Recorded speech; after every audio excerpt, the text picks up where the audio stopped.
গতকাল বাসায় একটা গেট টুগেদার ছিল। প্রায় ২০-২৫ জনের একটা আয়োজন ছিল। অনেক কিছু রান্না হয়েছিল।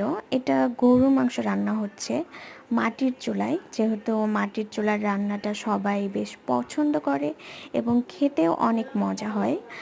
সো আমরাও ট্রাই করেছিলাম মাটির চুলায় রান্না করার জন্য।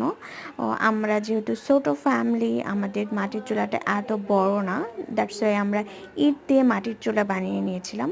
আর মাংসটা খেতেও খুবই মজা হয়েছিল এবং সবাই অনেক প্রশংসা করেছিল। আর দেখতে কালারটাও খুবই সুন্দর এসেছিল, দেখলেই মনে হচ্ছিল ডিলিশিয়াস একটা খাবার।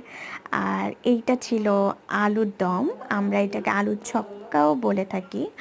আপনাদের এলাকায় কে কী বলে থাকেন কমেন্টে জানাবেন। আর এইখানে পোলাওয়ের জন্য পেঁয়াজ বেরেস্তা করে নেওয়া হচ্ছে। পোলাওটা খেতেও মজা হয়েছিল আর সবাই খুব